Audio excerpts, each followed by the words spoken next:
Si l'agent aux voitures voulait être juste, il interrogerait les uns et les autres, laissant passer d'abord le médecin et la sage-femme.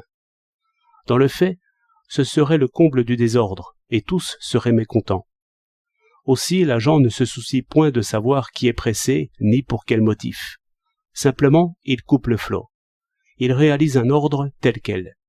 Non pas meilleur qu'un autre, mais c'est un ordre. Son idée, s'il en a une, est que le désordre entraîne par lui-même une masse d'injustice. Mais il n'a point d'idée. La puissance de l'ordre vient de ce qu'il renonce à conduire les choses humaines par l'idée. L'homme d'ordre résiste là, parce qu'il voudrait adorer l'ordre. Mais l'ordre n'est pas Dieu. Si l'on scrute l'ordre moral, il faut lui ôter cette couronne qu'il remet toujours. L'ordre n'est jamais vénérable. Il nous rappelle seulement l'urgence des besoins inférieurs. L'homme ne peut penser que s'il a dormi et mangé. Et la loi de faire des besoins consiste en ceci que celui qui essaie de mépriser les besoins s'y trouve aussitôt soumis comme une bête. Essayez d'ajourner le dormir ou le manger. Ils vous assigneront, et sans délai. C'est la pensée toujours qu'il faut ajourner, c'est-à-dire l'égalité, la liberté, la justice. Ces choses éminentes peuvent attendre, elles doivent attendre. Tels sont les axiomes de l'ordre. Camper ainsi sur les besoins animaux, l'ordre est invincible. Que d'hommes ont cherché l'ordre. Ils entendaient l'ordre selon l'idée, et les fonctions rangées selon les valeurs. Ces recherches peuplent le grand royaume d'utopie. L'ordre n'est pas à chercher, il est. Sa vertu propre est d'exister. On y vient buter. L'ordre ne demande pas permission. Admirez le double sens du mot. L'ordre est impérieux. Rappeler quelqu'un à l'ordre, c'est une opération de force, et cette force de l'ordre, attribut de tous les agents de l'ordre, ne fait que traduire la force des besoins inférieurs, non moins brutale.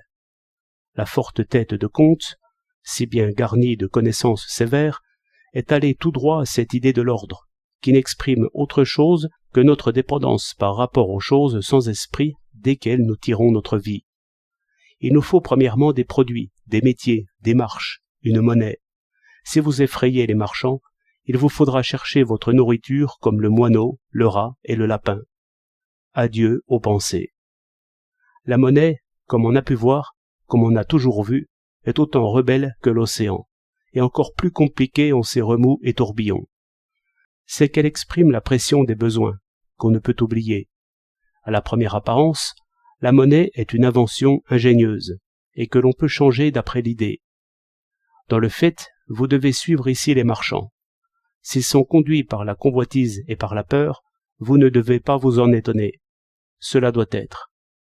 Les naïves passions des marchands, qui finalement règlent l'échange, expriment que la faim passe avant la justice.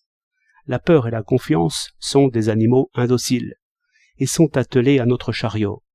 Si le chariot roule passablement, le cocher pourra rêver à des choses meilleures. Sinon, non. Ce que Comte exprimait par la formule « Le progrès n'est jamais que le développement de l'ordre ».